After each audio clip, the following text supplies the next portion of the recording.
Praise the Lord. जय मसीह की। फिर से आप लोगों का प्रार्थना जीवन चैनल पे स्वागत करता हूँ। आइए इस समय बाइबल वचनों की ओर। प्रकाशित वाक्य 1:7 पे देखते हैं। देखो, वो बादलों के साथ आने वाला है और हर एक आँख उसे देखेंगी, वरन जिन्होंने उसे बेधा था वे भी उसे देखेंगे और पृथ्वी के सारे कुल उसके कारण छाती पीटेंगे। हाँ, आमीन। हम देखते हैं, देखो वो बादलों के साथ आने वाला है। अर्थात बादलों के साथ आना का मतलब है कि यीशु मसीह अपनी महिमा और सामर्थ में आएगा। मत्ती 24:30 में लिखा है, तब मनुष्य के पुत्र का चिन्ह आकाश में दिखाई देगा और तब पृथ्वी की सब जातियां छाती पीटेंगी और वे मनुष्य के पुत्र को सामर्थ और बड़ी महिमा के साथ आकाश के बादलों पर आते देखेंगे। तो यहाँ पे लिखा है ये कि यीशु जो सर पर उठा लिया गया उसी रीति से फिर आएगा जिस रीति से तुमने उसे सर पर जाते देखा। और हम देखते हैं दूसरा पॉइंट, और हर एक आंख उसे देखेगी। मतलब यहाँ गुप्त घटना नहीं होगी बल्कि पूरी दुनिया उसे देखेगी, कोई भी इससे छिप नहीं पाएगा।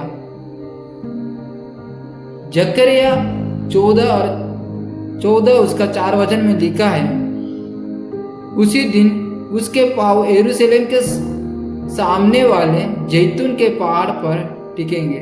अर्थात उसका आना सबके सामने प्रकट होगा। और मत्ती 24:27 में भी लिखा है, क्योंकि जैसे बिजली पूरब से निकलकर पश्चिम तक दिखाई देती है वैसे ही मनुष्य के पुत्र का आगमन होगा। तीसरी बात, वरन जिन्होंने उसे बेधा था वे भी उसे देखेंगे।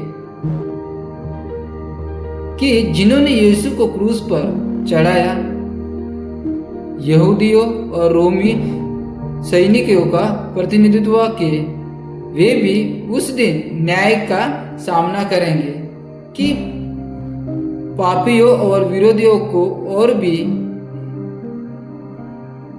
इंगित करता है जिन्होंने उसे अस्वीकार किया। जकरिया उसका 12:10 में भी लिखा है, वे मेरे उसको देखेंगे जिसे उन्होंने बेधा है और उसके लिए विलाप करेंगे।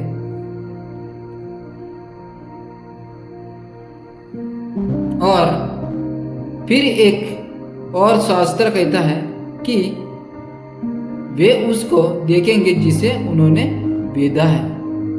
चौथी बात, और पृथ्वी के सारे कुल उसके कारण छाती पीटेंगे। जब यीशु मसीह आएंगे तो उसके है वे वो आनंद करेंगे, परंतु जो उसके विरोध में है वे शोक करेंगे और विलाप करेंगे, क्योंकि न्याय का समय आ जाएगा। मत्ती 24:30 में भी लिखा है, तब पृथ्वी की सब जातियां छाती पीटेंगे। यशायाह 2:19 में भी लिखा है, लोग यहोवा के भय और उसकी महिमा के तेज से जब वो उठकर पृथ्वी को हिला देगा तो चट्टानों की गुफाओं और भूगर्भ कुओं में घुस जाएंगे। पांचवी बात, हाँ, आमीन। ये विश्वास की घोषणा है कि ये घटना निश्चित है और इसमें कोई संदेह नहीं है। आमीन का अर्थ है निश्चय ऐसा ही होगा। आमीन।